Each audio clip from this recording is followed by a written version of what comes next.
bom estar com você. Divulgue este material, esta classe de professores online para os seus amigos, para os demais professores da Escola Sabatina.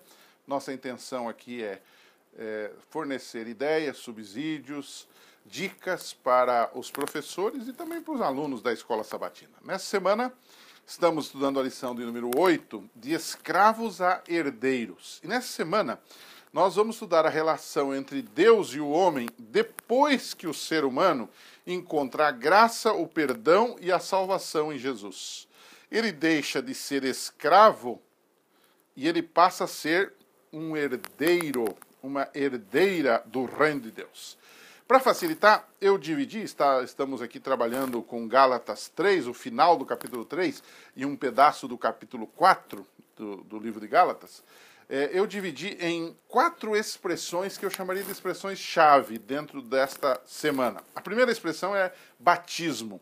Após falar de que a lei nos conduziu a Cristo como um aio que nos leva a Cristo para sermos justificados, perdoados e salvos pela fé, o apóstolo Paulo diz no verso 26 que nós agora mudamos o nosso status.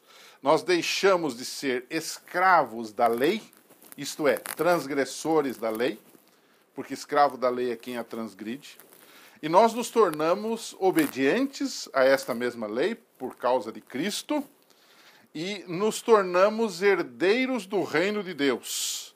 E então somos batizados. Ele agora traz no verso 27 a ideia do batismo, e ele trata o batismo como um revestimento. Gálatas 3, 27, não é? Paulo via o batismo como o momento em que Cristo, como um manto, agora envolve o cristão. Ou seja, o batismo é um sinal, digamos assim, exterior de alguma coisa que já aconteceu no nosso interior, transformados pela graça e pelo amor de Jesus Cristo. Então, a primeira expressão poderia ser batismo. De Cristo nos revestimos a partir do momento que encontramos com Ele. A segunda expressão, que agora vai para o capítulo 4, é a expressão muito conhecida entre nós como plenitude dos tempos. Do que Paulo está falando no início do capítulo 4, não é? Ele está falando do tempo em que os Gálatas pecadores viviam sob a tutela da lei, isto é, prisioneiros do pecado, e ele diz, vocês eram meninos, não é? Vocês viviam nos rudimentos do mundo. Há uma grande discussão sobre o que ele quer dizer com esta, digamos, chicotada que está dando naqueles irmãos. Vocês viviam como meninos, como crianças, irresponsáveis, não é? Nos rudimentos do mundo. Isso aqui pode significar tanto o conhecimento que eles tinham de Deus, que era muito pequeno quando estavam lá no paganismo, como pode significar também esses rudimentos aqui do mundo, um conhecimento, digamos, muito básico, muito pequeno da fé cristã, da fé verdadeira, não é? Eles conheciam apenas elementos básicos da religião, eles não eram ainda desenvolvidos espiritualmente. Então vem o verso 4, Gálatas 4:4, o famoso verso. Mas vindo a plenitude dos tempos, Deus enviou o seu Filho, nascido de mulher, nascido sob a lei, para resgatar os que estavam debaixo da lei. Essa é a expressão que ele usa. E ele está falando de plenitude do tempo. O que seria essa plenitude do tempo? Significa que Jesus veio na hora certa, em todos os sentidos.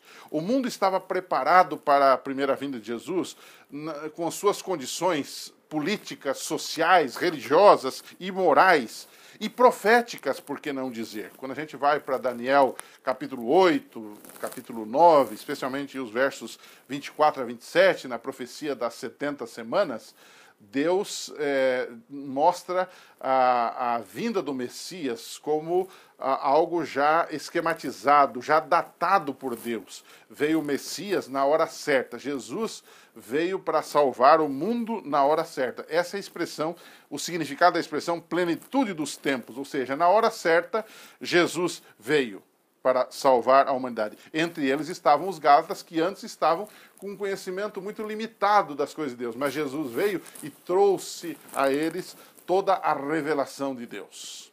A terceira palavra, ou a terceira expressão dessa semana, baseada no capítulo 4 de Gálatas, é a palavra adoção.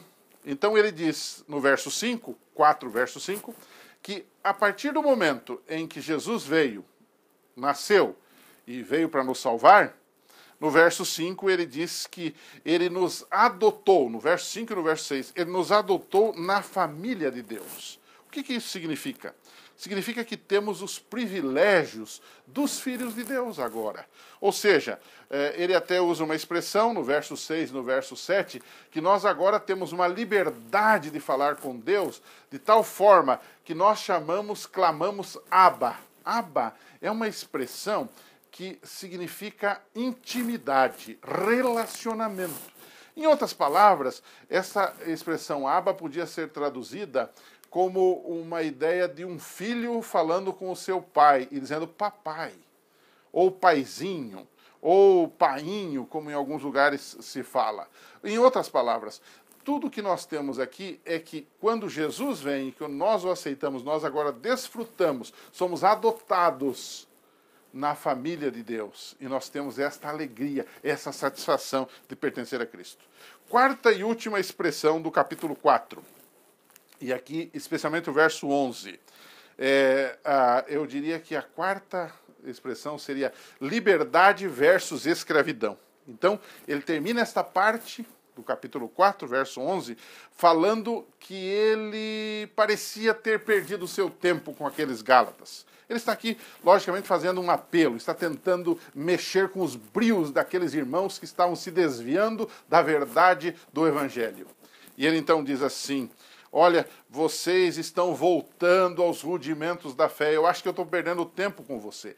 Então, vocês estão voltando àquelas ideias infantis, de meninos que vocês tinham antes, aos rudimentos da fé. Não é? E ele diz: vocês guardam dias, meses e anos, não é? Numa alusão ao retorno deles a certas práticas do judaísmo e talvez até do paganismo que eles professavam antes de encontrar o cristianismo.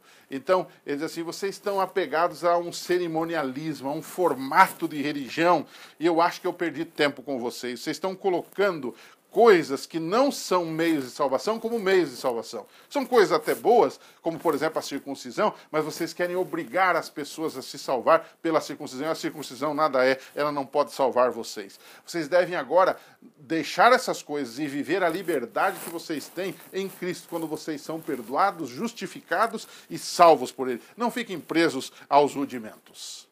Então, isso nos possibilita concluir a lição dessa semana fazendo uma colocação. Né? Parece que tem alguns cristãos que são como os Gálatas.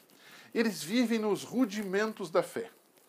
Passa ano, entra ano, semanas de oração, novas lições da escola sabatina, estudam ou não estudam, e eles não crescem na fé, no conhecimento, no relacionamento e no testemunho também. Ou seja, o que pode ser feito para que uma pessoa possa crescer na fé? Olha o que os Gálatas estavam fazendo. Por não terem uma fé sólida e um conhecimento sólido, eles estavam dando ouvidos aos judaizantes, a heresias, a historinhas, a fábulas, e não estavam seguindo o verdadeiro evangelho. E Paulo precisou relembrá-los desse evangelho. Eles estavam confundindo as coisas, achavam que podiam guardar a lei moral, a lei cerimonial, como meio de salvação e que isto ia salvá-los. E Paulo diz: não, quem salva é Jesus. A lei pode mostrar o pecado, mas ela não pode salvar. Vocês estão errados, vocês vão se perder desse jeito, porque vocês estão saindo da essência da salvação. Então, lance uma pergunta para a sua classe, mais ou menos assim: o que a gente pode fazer para crescer na fé e experimentar a verdadeira liberdade em Cristo? Porque também tem gente que fala da liberdade em Cristo e confunde isso com libertinagem. Como exercitar, crescer na fé e ao mesmo tempo desfrutar da verdadeira liberdade em Jesus? Pense nisso, estude isto, discuta isto e a gente se encontra na semana que vem. Até lá.